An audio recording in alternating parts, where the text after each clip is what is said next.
Well, the way it happened is the producer, he called me and he said, I want to make this adaptation of this book. And I didn't know the book, so he gave it to me. And from this moment, I said, I want to do it. I love those drawings. I love everything. I didn't know the story, but I loved the graphism and everything. So that's how I worked on the film. Is at first I was just supposed to do the adaptation, but just in terms of artistic style, I was not supposed to work on the story. But No, do you draw?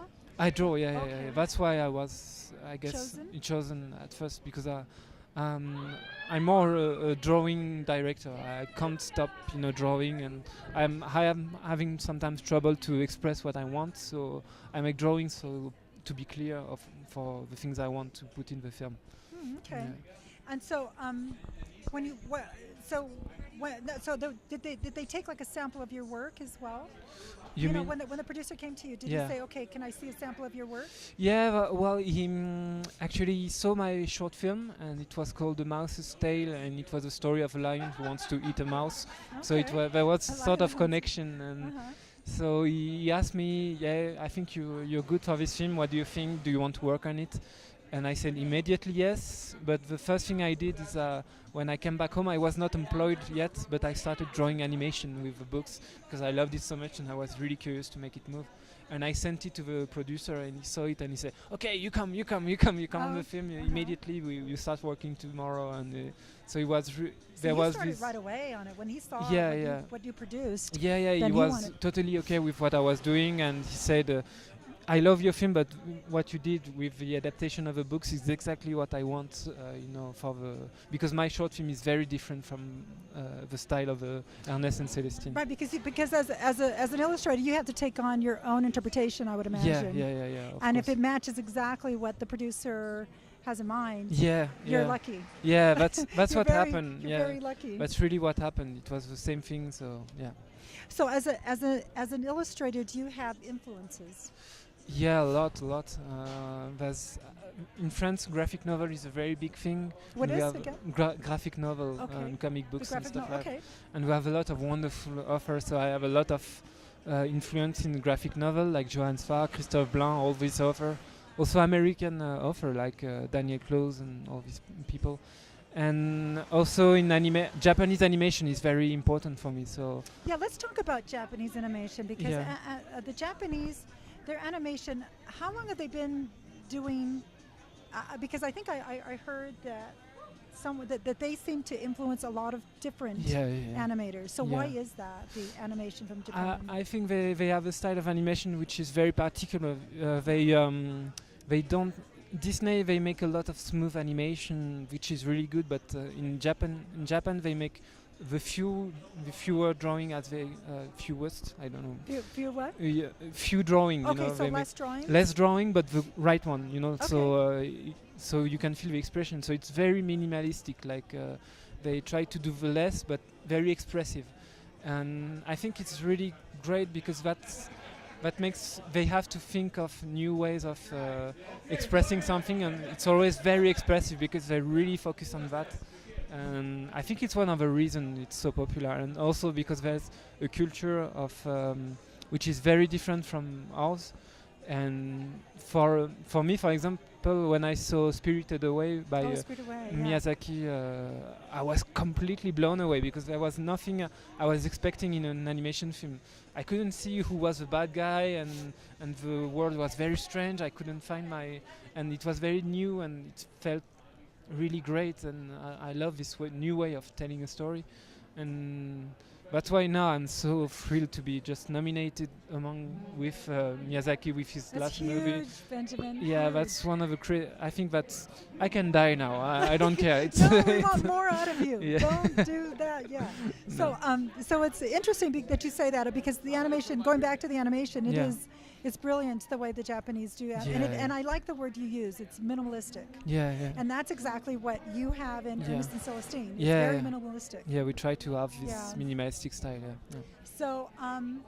So how did it make you feel? Okay, so were you listening in? Did you have someone listening in for when they were announcing Oscar nominations? Well, not really. Actually, I was in my bedroom and I arrived yesterday, and with the time difference, I woke up at 4 a.m. Okay. and I couldn't sleep because I wanted to wake up and people to tell me, you know, that's okay or that's not okay.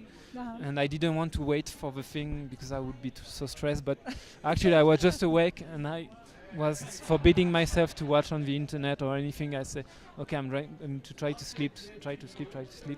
But at some point, my phone started ringing, and I said, no, I mustn't watch it if it's good or bad news. And it kept ringing and having messages. And at some point, I looked and said, that's okay. That's so great. And did they text you? Yeah, I had text and message and everything. And I said, okay, that must be a good news then.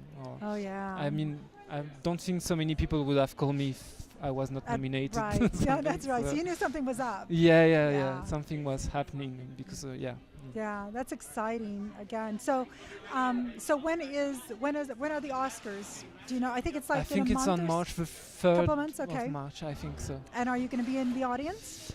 I don't know. In a way, I want to be there, but I'm so stressed, you know, to be in this kind of event. You should come. Yeah, I will come. I definitely You'll be will come. celebrated no matter what. I promise. But I will be stressed all along. So I think it will be great anyway, and I will regret if I don't come. You would regret, especially if you won. Yeah, and I'm sure you probably will. So I'm not expecting. I know, but you know, we got hopes up for you. Okay, so let's real quick. If you want, we have a little bit of time, right? Okay. I think so. Yeah.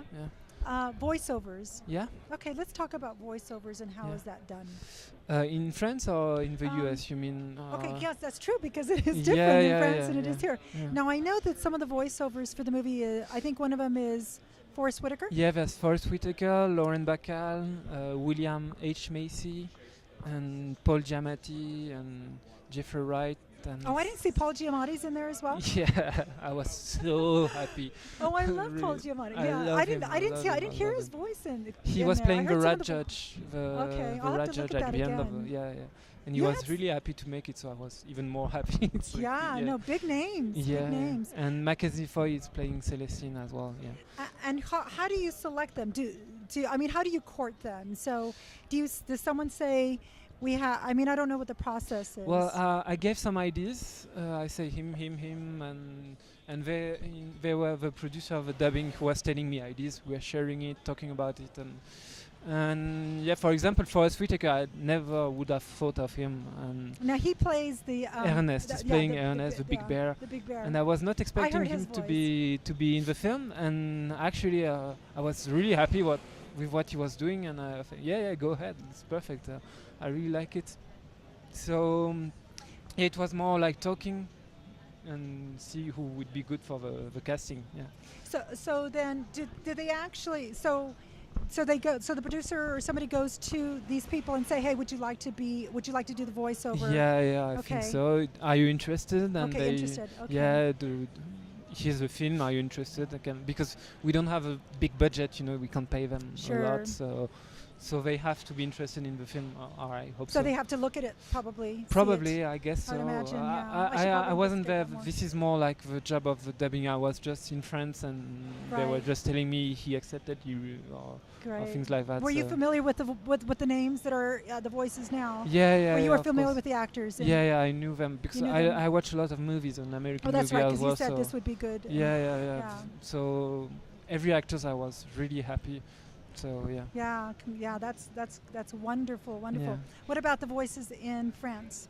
Well, in France it was quite different because here we only had one big star playing Ernest. It's Lambert Wilson. Is in America you probably maybe know him by face because he played in Matrix Reloaded or something like this. He was playing a bad French guy. Okay. And anyway, he was at first I was not convinced by him, but actually because he's very fancy and very British style of actors, like very dandy person. Okay. And he started playing and he was really rough and like a big bear, and he was perfect. You didn't think it come out of him? Yeah, no, it was something he had in him.